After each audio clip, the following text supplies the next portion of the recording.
Hello, welcome back to another video. So for today's video I thought we could go through all of my 5-star reads from 2025. So I read 59 books last year and only 14 of them were 5-star reads, so let's go through them together. So my first 5-star book of the year was given in January. It was given to Lisa Jewell's book None of This Is True. So this book follows Alex Summers, who while out celebrating her 45th birthday comes across Josie Fair, who is also celebrating the exact same birthday. So they meet in the toilets and talk about how much of a coincidence it is with each other, and like just sort of have a little chat and then go their separate ways until a few days later when they bump into each other again. And then the story starts unraveling from there. So I really enjoyed this book. I thought it was a good dual POV. There was lots of secrets, there was lots of sneaking around behind people's backs, and pretty much all the way through the book there was this sense of uneasiness which I really enjoyed, and it had good characters as well, which anyone likes in a thriller book, especially with Lisa Jewell's books. So my next one was also given in January, and this one was called The Birthday by Carol Wire. So this one follows Detective Natalie Ward as she investigates the disappearance of 5-year-old Ava Sawyer, who disappears at a birthday party. A few days later they do unfortunately find her body, and then they notice that another little girl from that same party has gone missing as well. So it kind of turns into like a cat and mouse between Natalie and the kidnapper, whoever's taking these children, you know, for her to get them before he gets any more of them.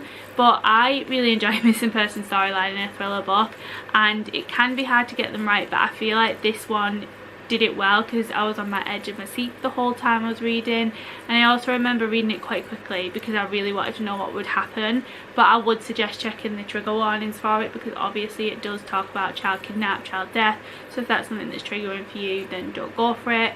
But it was a very good read for me. So the next 5-star read I had wasn't until March, and that was of course Claire Douglas's new book The New Neighbours. So this one follows Lena, who comes across a strange conversation between her neighbours when she's setting up her son's boom microphone, and after hearing what they've said, Lena is sure they are planning to commit a crime. So now she must convince her friends and family that she's telling the truth, as well as making sure she doesn't get caught and making sure that she actually is right and her neighbours were talking about that. But like with all Claire Douglas books, I raced through this one. This one gave me the Couplet Number 9 type vibes. I feel like it was intense in a lot of different parts because you don't actually know which character to sort of believe, and I love that in a thriller. I think it makes it so much more exciting when you don't know which character to believe, because there's not that sense of like you definitely know what's going on. So yeah, that was my third. Are we on the third one? That was my third one. The next 5-star was given in April to Shane O'Hare's book The Sound of Not Tuning Out. Now I gave this one a 5-star not just for the story, but because of how it actually made me feel. I feel like the story connected with me in a different way than most others, and it made the experience much more enjoyable. So this one follows the case of Jake Bodkin, who dies while doing a YouTube video. So whilst this case, he does like a stunt on YouTube, and he ends up dying, but while this case is ongoing, a friend of Jake's or someone who knows him, Donna Howe, also goes missing. So there's a chance these two cases are connected. This book had some great life lessons in it, I won't lie, and eye-openers as well, and it really made me sit back and think, just think about the book. But I also did love the characters and following along with the cases to see how they were connected and things like that. But I feel like it's so much better of an experience when you get a 5-star because of how a book makes you feel, rather than it just being a book that blows you away. So the next 5-star was given in June to Freida McFadden's Death Row. Now this short story follows Talia, who's on death row for killing her husband, but she insists that she's innocent and has never been listened to. I gave this a high rating because even though the story is short, you get a lot of information and emotion from the character and the backstory, and I feel like it all fit really well together. And I think sometimes that's hard to do in a shorter story, is to get empathy for the character, but I really felt for Talia and I really enjoyed the storyline as well, which is why I gave it a 5-star. The 5-star that I also read in June was Frozen Charlotte by Alex Bell. This is a YA, so it surprised me that I gave it a 5-star. Even though I do give 5 stars to YAs, it can be quite surprising sometimes. So this one follows Sophie, who goes to spend the summer at her cousin's house.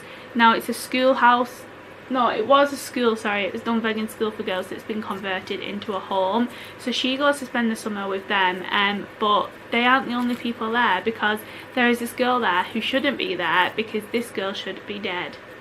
So like I said, I wasn't expecting to rate this book as high as what it did, but I was hooked from the beginning. And the thing I like about YA is it just makes it so much easier to read. But this one did creep me out, I'm not gonna lie. Especially when I was reading it at night time, the talk of like the creepy dolls and things did quite scare me a bit. But it was fast paced and very enjoyable, so I rated it a 5 star. My next one was given in July to another Claire Douglas book. So this one was Last Seen Alive, and this one follows Libby Hall, who's keeping a lot of secrets hidden. The main one being that 9 years ago when she last saw her best friend alive, Libby and her husband Jamie agreed to do a house swap with somebody in Cornwall to try and rekindle their marriage together, and that all seemed a good idea until it wasn't. So like with any Claire Douglas book, this was another fast-paced read, plenty of secrets coming out all the way through the book, and another book where I didn't know like who the bad guy was because there was just so much happening. But yeah, overall a really good book. It's very rare that I rate a Claire Douglas book less than 5 stars. I think we've had 2 Claire Douglas books that have been 4 stars, but that's only for like minor things, to be honest. But yeah, I love her, so you won't be surprised to know that the next book that I read is also by Claire Douglas, and I think I read this one in July. So this one was Local Girl Missing, and it follows the story of Francesca, whose best friend Sophie's been missing for 18 years. But when Sophie's brother calls her one night to say the police have found a body, she realises she can't keep the secrets that she's been keeping anymore. So again, this is another missing person storyline that I really enjoy, and I love it when a book starts to spill secrets among all of the characters, and this was done really well. Looking back on it, I still can't remember if there was dual timeline or dual POV or anything like that. There might have been, but it was a very good read, and it was another one I flew through, so yeah. The next one I rated 5 stars was Caught Up by Liz Tomford, so I read this in August. And this is book 3 in the Windy City series, which is a 5-star series for me so far. This one follows the life of Kai, who is a single dad who plays baseball, and the story of Miller, who is a pastry chef, high-end pastry chef, but ends up being a nanny to Kai's child while they're away doing baseball things and doing games and things. So each book in this series honestly becomes my favourite each time I read one. The characters get better in them as we go along. In this one particularly, the banter between the 2 characters and the fact that it made me laugh all the time, the relationship was very cute, and everything about it just made me smile. And yeah, I just enjoy the series as a whole, but I don't think it's a series that you have to read in order, but I would recommend reading it in order because the characters that are in the first 2 books do make an appearance in the 3rd book as well, which is also what I really like. The characters are continuous throughout, so yeah, definitely go read this series if you haven't already. The next one I finished was also in August, and that was The Language of Dragons by S.F. Williamson. So this one was definitely a surprise to me, but a great one. I'm not going to complain. It was just a surprise because it's like YA fantasy, so, and usually I'm quite thingy with fantasy, so this one was a surprise. But this one follows Vivian Featherswallow, who accidentally starts a civil war between dragons and the public. So to stop that, Viv is brought into this place called Bletchley Park to work as a code breaker to try and figure out how the dragons are communicating with each other so that they can stop them. I absolutely love this one, and I'm very excited to get stuck into the next one that is actually out now. I think it's called The War of Wyvern, so I'm excited to get back into this world. And this book just took me on a nice type of magic. It got me so lost in the story and what it was about. There was definitely intense parts to the story, I won't lie, but it was just nice to read a book that I could be transported to another world and just not really care about anything else when I'm reading it. The next one I rated 5 stars I read in October, and that was Two Truths, One Lie by Alex Sinclair. So this one is a psychological thriller that follows Abby and Brad when they host an anniversary dinner to try and feel a little bit more normal after losing their daughter. But all goes extremely awkward and wrong when Abby, Brad and the guests decide to play a game of Two Truths, One Lie. Not only does Brad, ruin the game, but he tells everyone he killed a man. But he also tries to laugh it off. So take that with it what you will. I honestly wasn't sure about this one at first because I wasn't sure how you can make a whole story on this thing, especially when it tells you on the blurb that like he says it from the beginning, but somehow a whole story was made and I really enjoyed it. It was well paced and the secrets that were coming out were good, but the main thing that made it 5 stars for me was the ending, because I just didn't see it coming at all. I was very, very shocked, and if you can shock me that much at an ending, especially as a thriller reader, then you instantly get a 5 star. So in November was the next time I found a 5-star read, and that was called Before Us by Jane E. James. This one involves a house, a husband, a wife, a child and a dog, and the exact same people who lived in 13 Rutland Terrace not long before. So it's 2 different families living in the same house but at different times. Very, very similar, very creepily similar, but when an item is found it produces more questions than answers, and Lucy is going to find them. So this book had everything I do really like in a thriller. It had dual timelines, it had messy secrets, it had eerie feelings, and it had great characters, and I really had a fun time reading it, and this was another great ending that shocked me as well. The next one I rated 5 stars was in November, and I actually listened to this one on audio, and that was Sweet Pea by CJ Skews. So this book had me laughing so much. I think this is more just about the main character, who I can't really remember her name, I'm not going to lie, because I listened to it.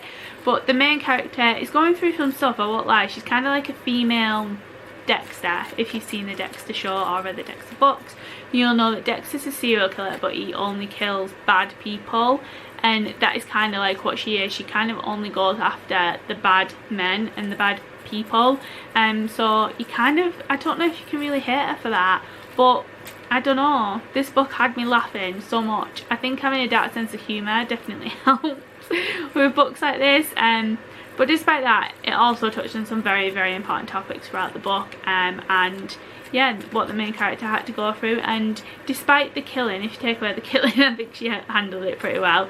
But I think if you like the book How to Kill Men and Get Away with It, you'd really like this one. The final book that I rated 5 stars was the one and only book that I finished in December, and that was none other than the prequel to Frozen Charlotte, which was Charlotte Says by Alex Bell. So this book follows Jemima, who flees to the Isle of Skye to take a job at Dunvegan School for Girls, and while she is there she's sent a box of dolls, after which things start happening and she is being tormented. The girls in the school are in danger, and it's up to Jemima to stop all that from happening basically.